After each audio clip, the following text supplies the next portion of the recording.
감사합니다. 이 시간에도 주님 듣기 원합니다. 주님 말씀을 해주시고 이 시간에 말씀 전하고 듣는 가운데 모든 해방하려는 어둠의 원수도 우리 안에 강박함과 완악함과 하나님 대적하여 높아진 모두 이론과 엉맹인과 묶인 것들 예수님의 이름으로 파쇄되고 떠나갈지어다. 성령님만 이곳에 환영을 초청하고 모셔드리고 이제 오지 않으니 영광으로 임하시고 다스리시고 충만케 하시고 주의 나라 임하여 주시고 뜻이 하늘에서 이루어진 것 같이 땅에서 이루어지며 주께서 예비하신 각 심령 안에 30배, 60배, 100배 차원 넘치 열매 가득하도록 이 시간 주영하시고 역사하여 주옵소서. 빛과 군 대신 예수님의 그 이름만 증거들 계시되고 드러나시고 나타나시기 원하오니 예수님 홀로 영광 받으시고 찬양 받으시며 시간에 주님의 이름만 높임 받으시고 계시하시고 영광 받으시옵소서.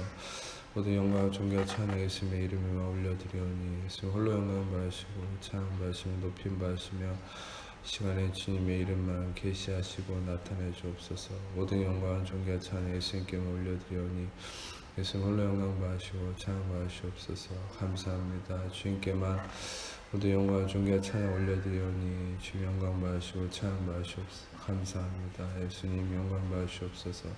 높임 받으시고 찬양 받으시고 주님의 이름만 계시하시고 나타내시고 역사해 주옵소서. 주님 영광 받으시옵소서.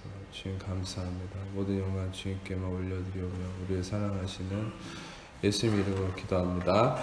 네. 전에 나눈 적 있는 말씀인데 이거는 한 인물을 이제 소개하는 부분으로 시작되는데 그게 누구냐면 나발이라는 사람과 그 아내 아비가일인데 이름에 참 놀라운 비밀이 담겨 있습니다. 이 나발이라는 이름은 히브리어로 바보라는 말이에요. 그러니까 여러분이 아는 그 바보라는 단어가 맞습니다. 그래서 이 나발은 어떤 면에서는 무능하고 어리석은 사람이다라고 우리가 알 수 있어요. 나중에도 이 아비가일이 다윗에게 자기 남편을 얘기할 때 그는 완고하고 어리석은 사람이다라고 표현을 합니다. 그래서 한마디로 고집도 세고 완고하고 고집불통의 어떤 미련하고 어리석은 사람, 그러니까 이름 그대로 나발인 거죠. 바보라는 거예요.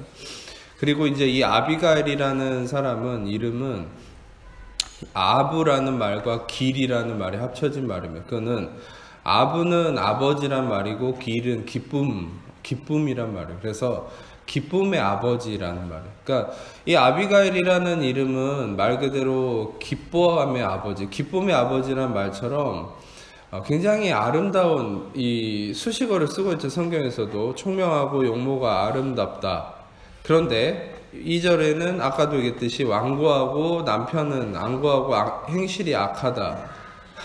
여기 이제 여자분들은 나는 이렇게 아름다운데 내 남편이 이렇다 이렇게 생각하지 마세요. 근데 이제 성경에서 얘기하는 이 부분은 표면적으로 좀 보시기보다는 이 말씀에 숨겨진 진리를 이제 말씀을 드릴 겁니다. 그래서 이 아비가일은 이제 많은 분들이 제가 이제 이 은혜의 복음을 설교를 하니까 이 아비가일이 예수님이 아닌가 이렇게 생각하는데 그렇지 않습니다. 아비가일은 우리를 얘기하는 거예요. 그러니까 실존적인 우리의 모습을 얘기하는 거예요. 우리는 여러분 아담이 처음에 하나님께서 창조하셨을 때 보시기에 좋았다고 하셨어요. 우리가 창세기 1장 31절을 잠깐 스크린으로 보시면 그냥 스크린만 보세요. 하나님이 모든 걸 지으시고 보시기에 좋았더라 이렇게 얘기하시죠. 그러니까 이 보시기에 좋았다는 하나님의 표현은 토부, 다시 말하면 가장 완벽한 아름다움을 칭송할 때 하시는 얘기입니다. 그래서 여러분과 저는 본질적으로 이 아비가일과 같은 존재인 것이에요. 그러니까 여러분과 저의 본질은 가장 아름답고 뛰어난 그것이 여러분과 저의 본질이에요. 아멘. 여러분도 우리는 세상에 아무리 어떤 허물과 오물이 묻어 있고 또 우리의 어떤 육신적인 허물이 나타난다 할지라도 여러분이 항상 그걸 알아야 돼요. 우리의 원래 본질적인 모습은 이 보시기에 좋았다. 그리고 저번 주에도 제가 설교했던 것처럼 리브가를 표현할 때 가장 아리따운 모습이었다. 가장 심히 모드 토브, 다시 말하면 심히 좋았더라. 그게 우리의 본질적 모습인데 아담의 죄악과 저주 때문에 우리는 날마다 살면서 육신적인 어떤 허물 때문에 우리의 이런 부분들이 가려질 때가 있지만 아담으로부터 이어진 저주 때문에 본질적으로 가려져 있다가 예수 그리스도의 속죄함으로 우리는 이 아름다움이 회복됐죠. 그 고린도후서 5장 17절의 말씀처럼 그런즉 그리스도 안에 있으면 새로운 피조물이라 이전 것은 지나갔으니 보라 새 것이 되었도다. 아멘. 우리는 새로운 피조물이 됐다는 그것은 우리는 본질적 아담이 하나님께 지음받았던 그 태초의 그 아름다움이 회복됐다는 거예요. 점도 없고 흠도 없는 모습이 여러분과 제 본질이에요. 그 예수 그리스도 안에서 회복이 된 거예요. 근데 우리는 아직도 육신의 허물 때문에 그게 가려질 때가 있다는 거죠. 우리는 은혜의 말씀으로 그게 날마다 은혜 위에 은혜다. 은혜가 날마다 새롭게 됨으로 우리가 리프레시 되는 그런 삶을 살아가야 되는 것이 우리의 본질적 모습인 거예요. 그러니까 우리는 날마다 우리의 아름다움을 회복하기 위해서 노력하는 것이 아니라 원래 우리는 그런 사람이 그리스도 안에서 in Christ 우리는 그리스도 안에서 그런 회복함이 이루어졌는데 마귀의 육신적 속임으로 그렇지 않은 사람인 것처럼 속임 당해서 사는 것을 우리가 날마다 은혜의 말씀을 통해서 회복해 나가는 거예요. 마치 예수님이 날마다 이 발을 씻는 그 행위를 제자들에게 해주신 것처럼 날마다 은혜의 말씀, 즉 물로 상징되는 그 은혜의 말씀으로 내 마음을 씻어가는 거죠. 그 씻는 게 뭐예요? 나를 회복하는 거예요. 나를 회복한다는 게 뭐예요? 잊고 사는 거죠. 내가 그리스도 안에서 새로운 피조물이 됐다는 걸 잊고 있다가 은혜 말씀을 듣고 뭘 회복해야 돼요? 나는 그런 사람이 아니구나. 나는 원래 예수 안에서 나는 점도 없고 흠도 없는 죄사함 받고 의로워진 존재구나 라는 것을 리마인딩 하는 거예요. 상기시키는 거예요. 우리는 그때그때 나를 씻어내는 게 아니에요. 우리가 씻어진 존재라는 것을 깨닫는 겁니다. 아멘. 네. 그래서 우리는 그 씻어진 존재라는 것을 깨닫고 나아가는 것이 여러분들이 날마다 은혜의 말씀 안에서 해야 될 작업입니다. 그러니까 여러분들은 은혜의 말씀을 듣고 그때그때 뭔가를 만들어가는 게 아니에요. 여러분들은 어떤 면에서는 이미 예수 그리스도 안에서 이미 만들어진 존재예요. Made in Christ. 여러분들은 그리스도 안에서 만들어진 새로운 피조물이에요. 여러분들은 어떤 존재로 만들어졌다고요? made of, 심히 아름다운 자, 점도 없고 흠도 없는 정결한 자, 심히 의로운 자. 아멘. 여러분들은 그래서 교회 왔을 때 저번 주에도 얘기했죠. 하나님, 내가 일주일 동안 이렇게 죄 짓고 사는데 나 죄인인데 용서해 주세요. 그런 마음으로 나오는 게 아니라 했죠. 여러분들은 그런 말을 하나님께 회개했을 때 하나님 여러분에게 뭐라고 말씀하신다고 했습니까? 저번 주에 아들아 딸아 나는 이미 너를 용서했다. 너를 사랑한다. 아멘이십니까? 이런 음성을 들으시길 축복합니다. 하나님이 여러분한테 주신 음성은 너 저기 아프리카로 선교지 가야 돼. 뭐 또 이거 죄를 회개해야 돼. 그런 얘기 하시는 게 아니에요. 하나님 여러분에게 항상 말씀하시는 거 한 가지입니다. 제가 예전에 YM에서 훈련 받을 때 하나님 음성 듣기 위해서 끊임없이 구했을 때 한결같이 처음부터 끝까지 들리는 음성은 하나밖에 없어요. 아들아 내가 너를 사랑한다. 내가 너를 사랑한다. 그거밖에 안 들려요. 하나님 음성은 한결같아요. 그 하나님의 사랑한다라고 하는 그 음성 안에서 우리는 하나님의 어떤 미션이나 사명을 찾아가는 거지 다른 걸 얘기하시는 게 아니에요.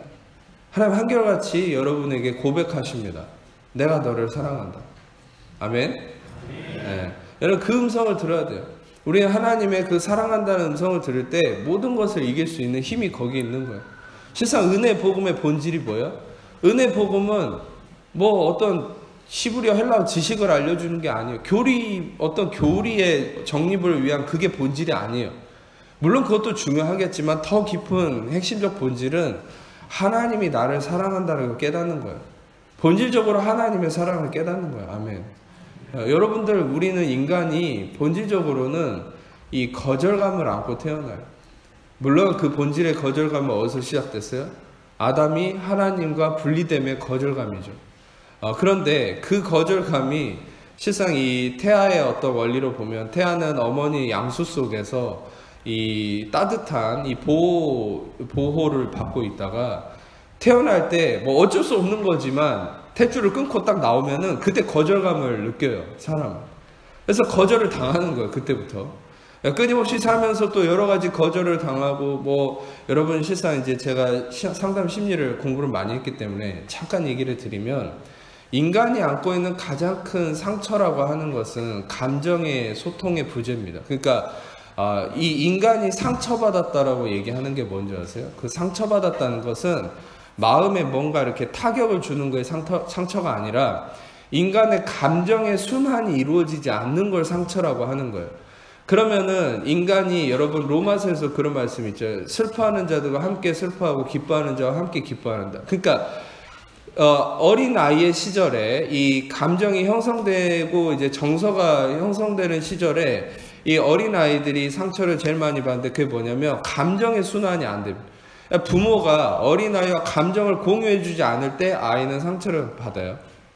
그리고 커오면서도 성장하는 과정에서도 그게 아주 큽니다. 성인이 돼서도 마찬가지예요. 보통 내가 상처받았어요 라고 얘기할 때 그 가장 큰 원인이 뭔지 아세요? 그거는 감정의 이 정서의 소통이 안 될 때 상처받았다고 하는 거예요. 그러니까 우리는 이 어떤 면에서 거절감이라고 하는 것은 이제 어떤 소통의 부재, 그 본질은 뭐예요? 아담이 하나님과 소통이 이루어지지 않은 부재로 인한 거절감의 상처죠. 그런데 그 이후에 또 인간이 어머니의 품에서 떠날 때, 여러분들 우리는 끊임없이 이 거절감을 안고 있죠. 그런데 진정한 치유는 어디 있어요?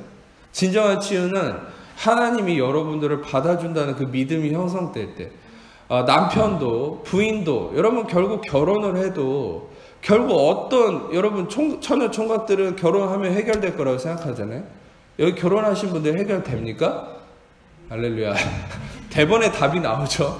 아니라고 답이 나오죠. No, never, 절대 아니라는 거죠. 보통 처녀 총각들은 결혼을 하면 저 사람이 나의 진정한 사랑이 돼서 내 감정, 어머니 아버지도 나를 이렇게 받아주지 못했던 나의 이 감정의 순환, 그러니까 결국 여러분들은 그게 있는 거예요. 남자든 여자든 내 마음을 누가 받아줄까, 내 감정을 누가 순환시켜줄까, 이 거절감이거든요. 감정이 순환되지 않은. 근데 남편이나 부인이 저 사람 나를 사랑해주는, 저 사람 저렇게 나를 사랑하는데 어떻게 평생 나를 안 받아줄 수 있겠냐? 안 받아줍니다. 못 받아주죠. 왜? 인간이니까. 근데 은혜의 복음은 뭘 얘기하느냐? 이 복음은 하나님만이 본질적으로 여러분 받아줄 수 있는 분이라. 그게 뭐냐면 본질적인 거절감의 상처가 아담으로부터 왔고, 그 아담의 상처가 육신으로 인해서 여러분 안에 끊임없는 이 정서의 부재, 이 정서 소통의 부재로 인해서 상처를 이루어내고 거절감을 이루어내기 때문에 그 해결점은 어디 있는 거예요? 하나님에게 있는 거예요. 그래서 여러분들이 하나님과의 이 은혜, 이 사랑의 관계가 회복이 되면 인간에게 채워지지 않는 본질적 해결점이 채워지는 거예요. 아멘. 그래서 아무리 지금 신혼부부가 있으시죠. 신혼부부가 정말 지금은 꿀이 떨어지지만 반드시 그 꿀이 멈출 때가 있단 말이에요. 근데 중요한 거는 여러분들, 우리는 진정한 그 꿀, 젖과 꿀은 하나님의 사랑에, 이 은혜 복음에서 오는 거예요. 매주간 제가 예수 그리스도를 통한 이 은혜 복음을 선포하는데 이 복음 안에 진짜 젖과 꿀이 있는 것이에요. 아멘. 제가 믿는 바는 연애를 하기 전이시든 결혼을 하기 전이시든 뭐 결혼을 이제 막 하셨든 뭐 결혼을 한 지 한참 지나셨든 간에 이 은혜 복음의 진리를 진정으로 마음에 받아들이고 은혜 복음 안에서 아버지 하나님의 사랑을 깨닫는 분들은 진짜 사랑을 만나고 또 진짜 사랑을 회복하는 역사가 있을 거라고 믿습니다. 그것은 어디서부터 시작되냐면 막연한 인간에 대한 잘못된 기대감을 내려놓는 것에서부터 시작되는 거예요. 우리는 사람을 기대하는 것이 아니라 진정한 사랑이신 하나님 그분을 찾아야 되는 거예요. 그분을 만나야 되는 거예요. 아멘. 그것이 없기 때문에 좀 말이 길어졌지만 그것이 없기 때문에 사람한테 기대하고 사람에게 막연한 그 소망을 두다가 실망을 하는 거예요. 여러분 이것만 알아두세요. 사람은 절대 여러분을 만족시켜 줄 수 없습니다. 어떤 완벽해 보이는 사람일지라도 아무리 여러분한테 완벽하게 해 주었던 사람일지라도 그 사람은 여러분에게 만족이 될 수 없어요. 그러나 예수님은 여러분이 얼만큼 기대할지라도 그 이상을 여러분에게 채워줄 수 있는 가장 완벽한 우리의 신랑이 되십니다. 아멘. 그래서 여러분의 본질은 아비가일이라는 거예요. 기쁨의 아비. 이 아비가일이라는 이름에 하나 비밀이 있는데 좀 어울리지 않죠. 아비가일 본인은 아름답고 훌륭한 사람인데 이름 자체가 기쁨의 아버지다. 이게 무슨 의미일까? 성령께서 저에게 깨닫게 해주신 건 뭐냐면 이 아비가일의 존재가 무엇을 나타내냐? 바로 아담의 모습이라는 거죠. 최초에. 그것은 본질적 우리의 모습이에요. 그게 뭐냐면 아버지 하나님을 기쁨의 아버지라고 부르는 자였다는 거예요. 근데 이 저주에 빠져서 어떻게 바뀌었어요? 아버지 하나님이 이제 기쁨의 아버지가 아니라 두려움의 아버지가 돼버린 거죠. 그러니까 최초의 아담은 죄를 짓고 어떻게 됐습니까? 두려워서 부끄러워서 숨는 자가 됐죠. 하나님을 두려워하는 자가 돼버렸잖아요. 부끄러워서 숨는 자가 돼버렸잖아요. 하나님으로부터 피해가려고 하는 자가 돼버렸다는 거예요. 그게 아니라 원래 본질은 하나님을 기쁨의 아버지로 여기는 자, 그게 아비가일, 즉 우리의 모습이라는 거예요. 근데 이 실존적인 한계가 어디 있어요? 나발의 부인인 거예요. 이 나발은 바보예요. 미련한 자예요. 완고한 자고 어리석은 자예요. 여러분, 우리는 본질적으로 기쁨의 아버지를 섬기는, 아버지와 소통하는 아비가일이고 흠도 없고 점도 없는 아름다운 자인데 우리의 실존이 어떻게 된 거예요? 나발의 부인이 돼 있는 거예요. 이게 아주 안타까운 거죠. 그러니까 우리는 그런 존재였어요. 나발의 부인이었던 거예요. 나발의 영향권 아래 있었던 거예요. 이 바보같이 미련하고 어리석고 고집센 이런 영향권 아래 있었던 게 우리예요. 그러면 이 나발은 무엇을 상징하는가?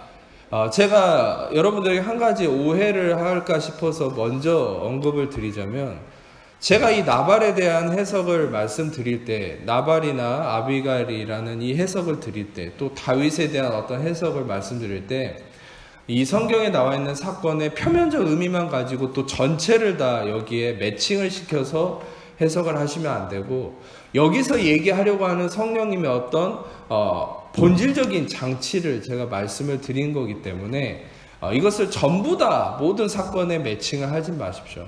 제가 어떤 본질적인 부분만을 성령께서 계시해 주는 선 안에서 해석을 드리는 겁니다. 그래서 여기서 나발은 본질적으로는 어떤 존재를 얘기하느냐, 그게 바로 율법을 얘기하는 거예요. 왜 율법을 얘기하냐? 그러면 오해가 생길 수 있는 게, 율법은 하나님의 법이고 그 자체가 의롭고 거룩하고 선한 법이에요. 로마서 7장에 얘기한 것처럼 율법은 본질이 자신은 의롭고 거룩하고 선한 존재죠. 그런데 율법의 문제는 뭐예요? 자기는 의롭고 거룩하고 선한데 우리를 의롭고 거룩하고 선하게 만들어주진 못해요. 율법은 우리를 구원해 줄 수 없어요.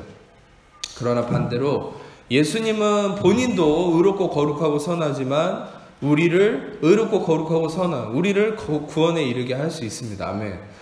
그래서 율법은 무능한 것이다 라고 표현하고 있어요. 히브리서 7장 18절과 19절을 읽겠습니다. 시작.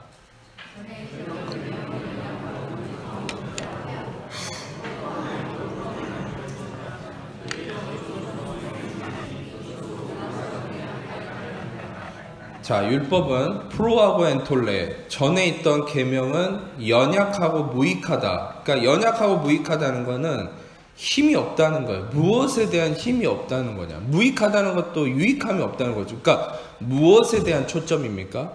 뭐 자질구레한 여러분 삶에 뭘 도와줄 수 없다, 이런 개념이 아니라 구원을 이루지 못한다는 거예요. 물론 여러분 구원이라는 것도 여러분 삶의 세부적인 문제들을 나타내지만 본질적으로 여러분 세부적인 거든 큰 거든 뭐 죽고 나서 천국 가는 문제든 아무것도 율법은 해줄 수 없는 거예요.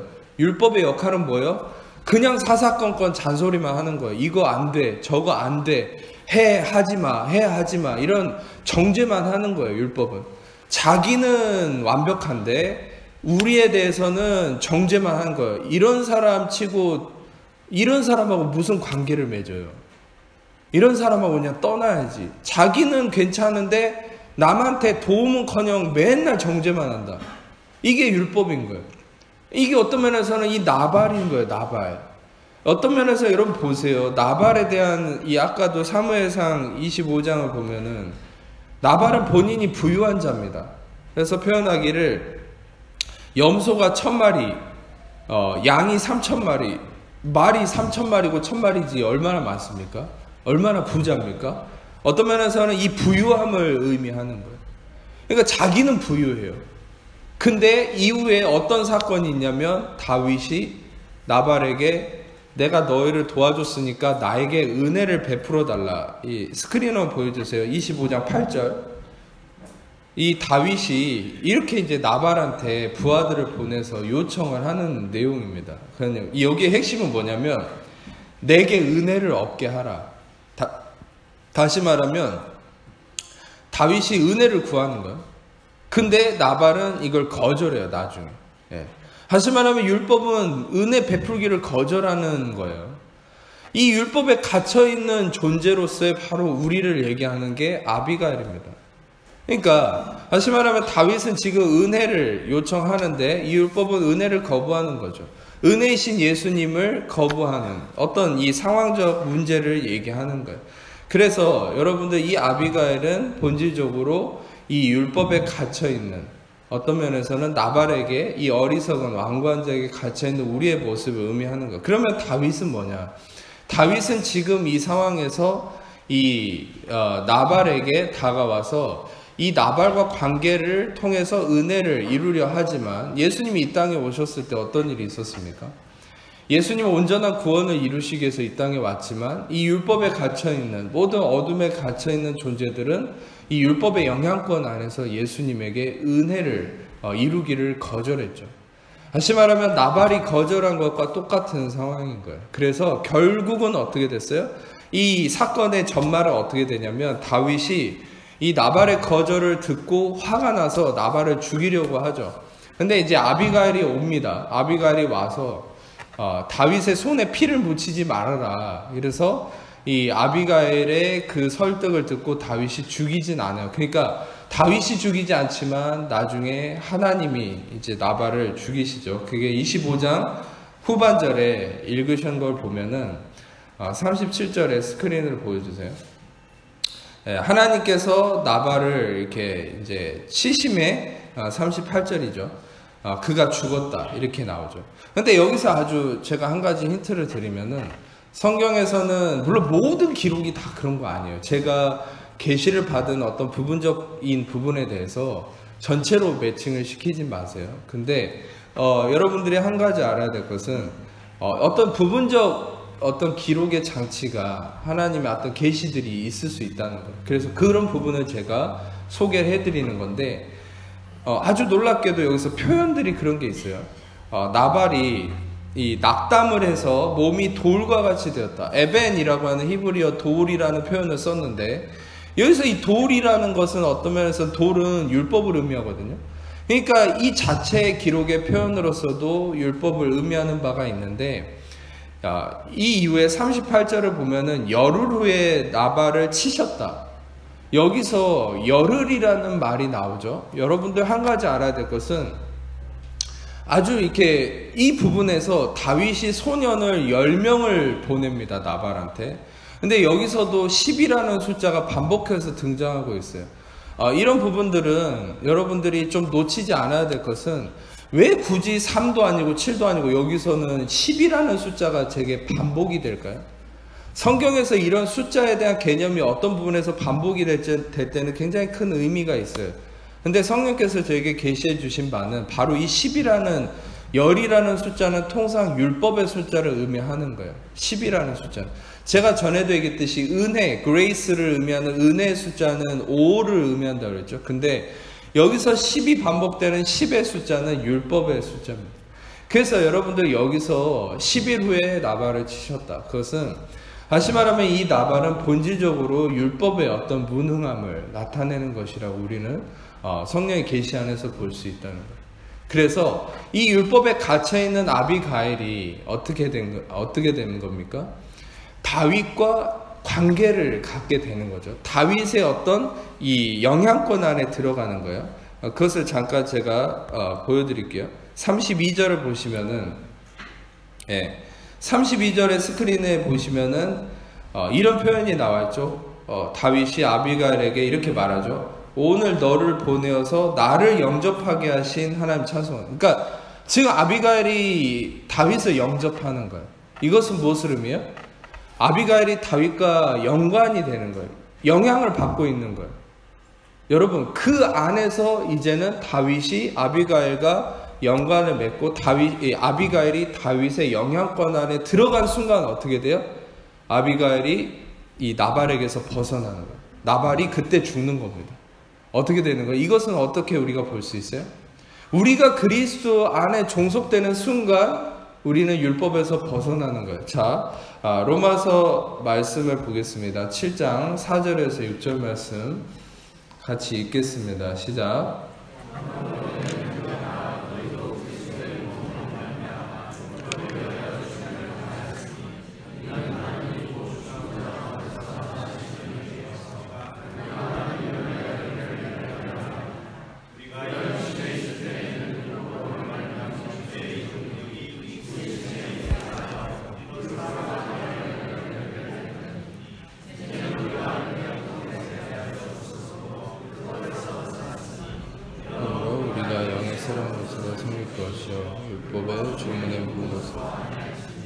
자, 로마서 7장에 명시하고 있는 것은 우리가 이제는 율법에서 벗어난 존재다. 무엇을 통해서? 그리스도로 말미암아서. 그리고 전에도 소개했지만 7장 5절을 스크린에 잠깐 보여주세요. 5절을 보면은 율법으로 말미암는 죄의 정욕이 우리 지체 중에 역사하여서 우리로 사망을 위해 열매를 맺게 하였다. 그러니까 우리는 우리의 정욕이 그냥 단순한 죄 때문이라고 생각하는데, 명확하게 이 기록에서 얘기하고 있는 것은 우리의 정욕은 율법으로 말미암는 거다라고 얘기하고 있어요. 고린도전서 15장 56절에 얘기한 것처럼 사망이 쏘는 것은 죄고 죄의 권능은 율법이라고 얘기하잖아요. 죄는 사망을 가져왔지만 이 죄는 어디서 힘을 얻는다고요? 죄의 권능은 율법이다. 여러분, 우리는 오해하는 게 우리의 육신의 정욕과 안목의 정욕과 이생의 자랑이라고 하는 소위 우리가 말하는 죄된 우리의 어떤 육신적 모습이 그냥 단순히 우리에게서 나오는 모습이라고 생각하지만, 그것은 율법이 우리에게 더해졌을 때 죄가 나온다는 걸 알아야 돼요. 그래서 이재방에는 끊임없이 여러분들에게 왜 율법에서 벗어나서 은혜로 나아가야 된다라고 얘기하냐, 그것이 여러분들의 삶의 어떤 죄된 그 고리를 끊을 수 있는 비밀이라는 거예요. 죄된 고리를 끊는다는 것은 단순한 여러분의 습관적인 것만을 얘기하는 게 아니라 여러분들의 삶의 어떤 질병이나 고통이나 우울함이나 상처, 아까도 얘기했던 상처, 어떤 정서의 소통의 부재나 이런 관계의 깨어짐이나 모든 문제들을 다 포괄하는 거예요. 그래서 그런 문제들이 무엇을 통해서 온다고요? 율법을 통해서. 그러니까 율법은 왜 그렇게 일을 하느냐? 율법 자체가 잘못된 건 아니에요. 제가 말씀드렸잖아요. 율법은 그 본질적 속성이 있다는 거예요. 로마서 5장 20절에 그래서 명확하게 그 율법의 목적성을 얘기하고 있죠. 그게 뭡니까? 율법이 온 것은 범죄를 더하게 하려 합니다. 그런데 예수 그리스도로 말미암아서 죄가 더한 곳에 은혜는 더 넘친다. 아멘. 예. 그러니까 다시 한번 얘기합니다. 율법이 온 것은 범죄를 더하게 하려 함이지, 율법은 여러분들 보고 지켜서 의로워지고 구원에 이르라고 준 게 아니에요. 그러니까 여러분들이 이제까지 교회에서나 많은 설교자분들을 통해서 잘못된 설교를 들어왔을 거예요. 율법을 지켜서 의로워져라. 율법을 잘 지켜야 돼. 그것도 하나님 준 법이니까. 아주 잘못된 얘기죠. 왜냐? 하나님이 준 법은 맞는데 성경은 목적성을 분명히 얘기해놨는데 그걸 다 빼먹고 여러분들한테 지키라고만 하면은 그건 유대인들하고 똑같은 거예요. 그 예수님을 거부하는 거죠. 왜? 갈라디아서 2장 21절에 뭐라고 얘기했어요?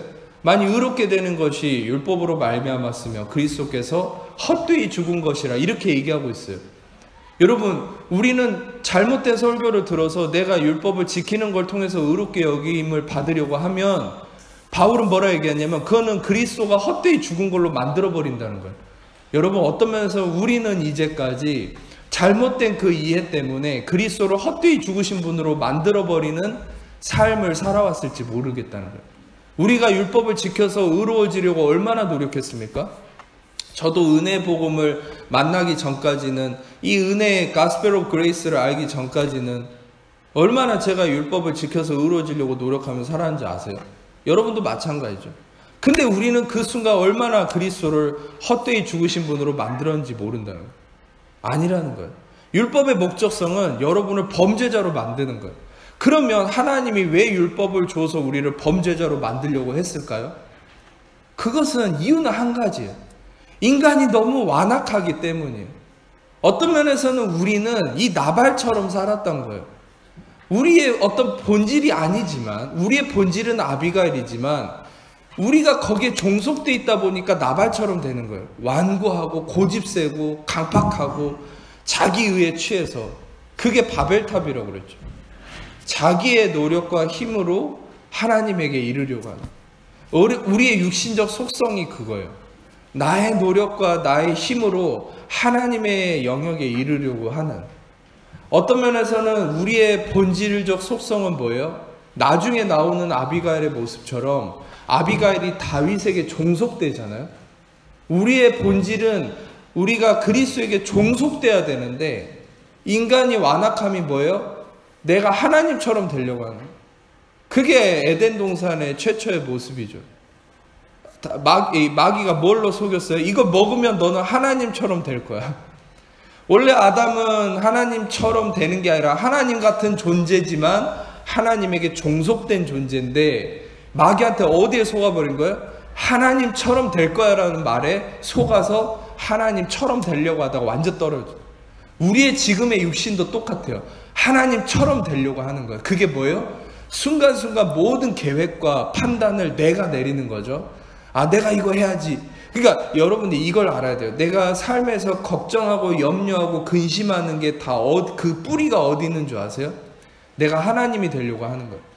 반대로 내가 안식하고 기뻐하고 감사하는 삶은 그 뿌리가 어디예요? 하나님이 나를 다스리시는 삶. 아멘. 다시 한번 얘기합니다. 내가 걱정하고 염려하고 불안해하는 그것은 내가 하나님이 돼 있기 때문이에요. 그런데 내가 안식하고 기뻐하고 감사하고 자유함이 있는 거 뭐예요?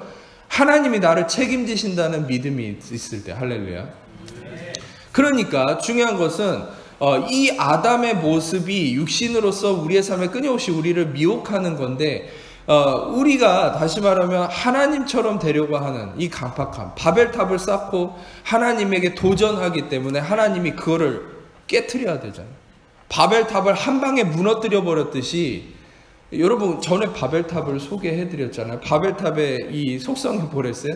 그냥 탑만 쌓은 게 아니라 이 탑 꼭대기에 펜트하우스를 만들어 놔가지고 거기에 아주 아름답게 꾸며놨어요. 그래서 거기에 신이 내려와서 쉬었다 가라고.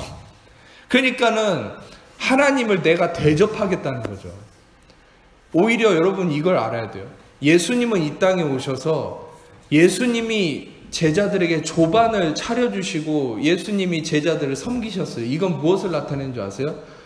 말은 너도 이렇게 섬겨라 얘기했지만 그것은 무엇을 얘기하냐면 섬김을 위한 어떤 미션을 주기 위해서 하신 게 아니라 하나님이 우리를 섬기시는 분이라는 것을 얘기해 주는 거예요. 할렐루야. 우리가 하나님이 우리를 섬기시는 분이라는 것을, 예수님이 나를 섬기는 분이라는 것을 깨달을 때 우리도 그와 같이 남을 섬길 수 있는 힘이 나오는 거예요. 근데 우리가 바벨탑을 쌓는 것처럼 내가 예수님을 섬기려고 하면요, 우린 남도 못 섬겨요. 우린 반대예요. 예수님이 나를 섬기는 분이라는 걸 깨달으셔야 돼요. 아멘. 반대예요. 예수님이 나를 섬기는 분이라는 걸 깨닫는 게 겸손이에요. 예. 그럴 때 여러분도 남을 섬길 수 있어요. 예. 진짜 사랑할 수 있어요. 예수님이 나를 사랑하심을 깨닫는 자가 여러분 남을 사랑할 수 있어요. 여러분 이걸 아셔야 돼요. 베드로를 보세요. 정말 그 십자가에 못 박히기 전에 그 다른 제자들을 가르치면서 저 사람들이 다 부인해도 다 떠나도 나만큼은 예수님 당신을 떠나지 않겠어요. 지가 제일 먼저 도망갔어요. 그런데 요한은 어떤 사람이었어요? 요한은 늘 예수님을 자기가 사랑하는 자기의 사랑을, 예수님 내가 얼마나 사랑하는지 아세요? 이게 아니라 예수님이 나를 사랑하시는 걸 의지했어요. 내가 예수님을 사랑하는 그걸 의지한 게 아니라 예수님을 향한 나의 사랑을 의지하지 않고 예수님이 나를 사랑한다는 걸 믿었어요. 그랬더니 어떻게 됐어요? 요한은 제자들이 다 도망갔지만 마지막까지 십자가에 남아있던 게 요한이에요. 요한. 바로 여러분, 우리는 그걸 통해서 진짜 사랑의 비밀이 어디인지 알 수 있어요. 우리는 내가 하나님을 얼마나 사랑하는지에 집중하지 마세요. 하나님이 나를 사랑하신다는 것에 집중하셔야 돼요. 아멘. 그게 복음이에요. 복음은 베드로처럼 내가 하나님 사랑하는지 알잖아요. 그걸 증명하려고 노력하는 게 복음이 아니에요. 복음은 하나님이 여러분을 사랑하신다는 걸 깨달아가는 거예요. 여러분, 하나님이 여러분을 사랑하는 것을 깨달을수록, 내가 예수님을 섬기려고 하는 게 아니라 예수님이 나를 섬기시는 분이라는 걸 깨달을수록 여러분들은 진짜 남을 섬기고 진짜 그때는 하나님을 섬길 수 있게 돼요. 하나님께 영광 돌리는 삶을 살 수 있게 돼요. 아멘. 이게 바로 비밀인 거예요. 이게 성화의 비밀이에요. 우리로부터 시작되는 게 아니에요. 그분으로부터 시작돼서 나를 통해 흘러가는 거예요. 아멘. 그래서 이 비밀을 아셔야 되고, 다시 말하면 좀 말씀이 돌아왔지만, 하나님은 왜 율법을 주셨다고요? 여러분, 우리를 깨트리려고요. 우리의 완악함을 깨트리려고요. 그렇지 않으면 부서지질 않거든요. 얼마나 완악해요. 여러분도 하루하루를 살아가는 나 자신을 보세요. 얼마나 강팍하고 완악합니까? 우리의 육신은. 여러분의 본질은 그렇지 않지만 우리의 육신은 그렇잖아요. 얼마나 완악하고 간사해요. 우리 육신이라는 게. 그런데 그 육신이 이 율법이 오지 않으면 이 깨닫지를 못하니까 율법 안에서 정죄를 당하는 거예요. 그래서 하나님의 목적은 거기에 있는 게 아니에요. 우리가 할 수 없다는 걸 깨닫고 이제는 마지막 종착지가 그리스도에게 이르게 하려고 하는 것이 목적이죠. 갈라디아서 3장 23절부터 26절까지 읽겠습니다. 시작.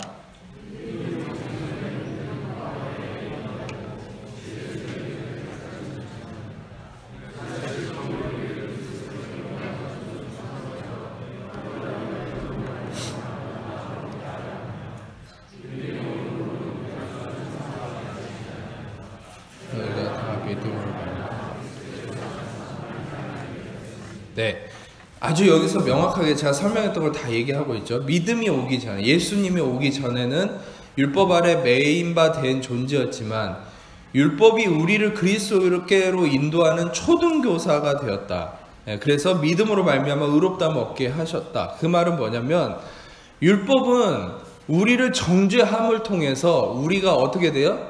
아, 나는 아무것도 아니구나 라는 걸 깨달아야 돼요. 그래서 전에 제가 10계명을 적용하는 방법을 알려드렸죠.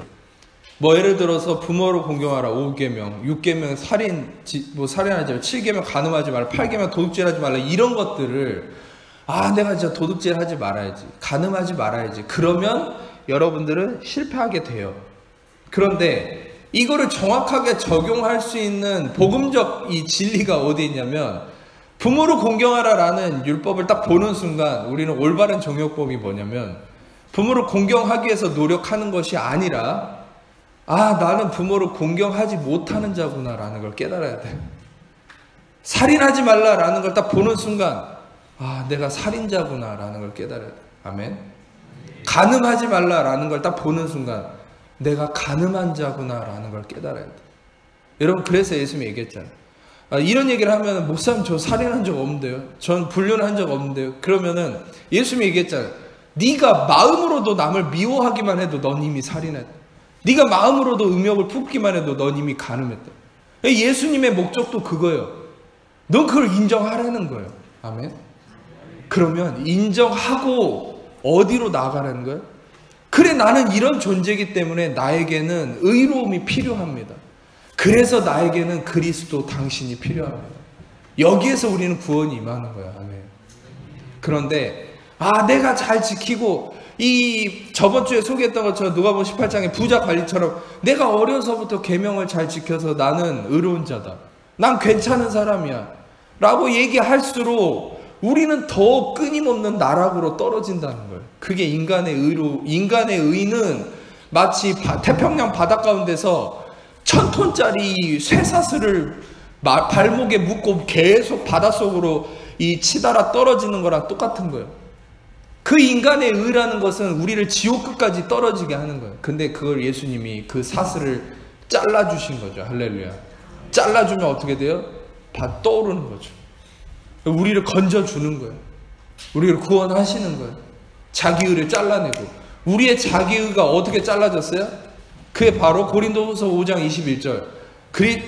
하나님이 죄를 알지도 못하신 이를 우리를 대신하여 죄로 삼으신 것은 우리로 하여금 그 안에서 하나님의 의가 되게 하려 하심이라.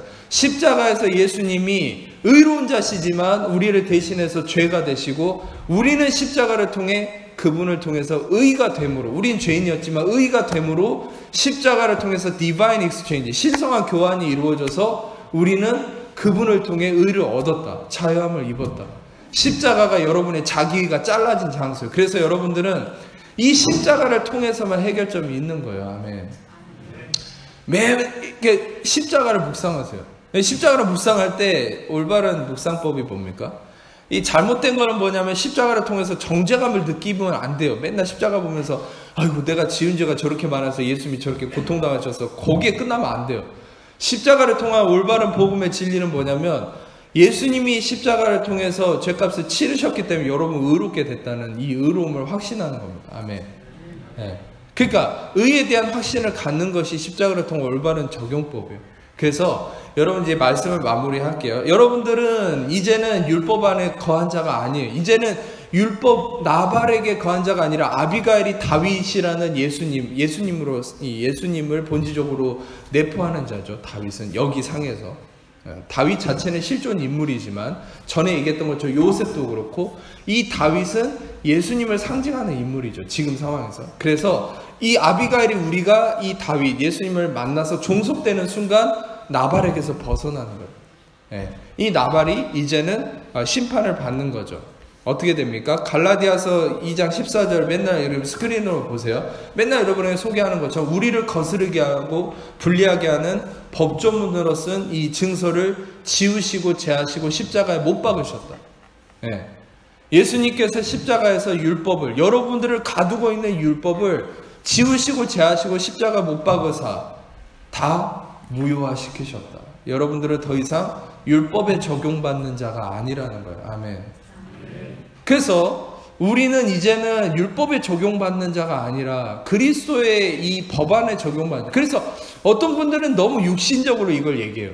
목사님 그렇게 얘기하면 성도들이 도대체 뭘 지키고 삽니까? 그러니까 제가 말씀드린 건 뭘 지키고 살아야 된다는 이 인식 자체가 육신이에요. 내가 뭔가를 지침을 주고 성경에서도 뭔가를 규정을 딱 줘서 그걸 지켜서 노력해서 지켜서 이루고 사는 삶이 의로운 삶이라고 착각하는 거예요. 그렇게 살면 아까도 얘기했던 것처럼 죄만 더 늘어나요. 왜? 율법은 범죄를 더하게 하는 거고 죄를 촉구시키는 거니까. 그게 아니라 여러분들은 이제 지침을 줘서 지켜나가는 그런 삶이 아니라 여러분들은 제가 오늘 말씀을 따로 드리진 않았지만 지금 성령께서 깨닫게 해주신 게 전에 디도서 2장 말씀을 말씀드렸잖아요. 은혜의 말씀이 여러분 안에 쌓이면 은혜가 여러분을 양육하고 이끌어서 의롭고 경건하게 살게 한다는 거예요. 아멘. 예를 들어서 이런 거예요.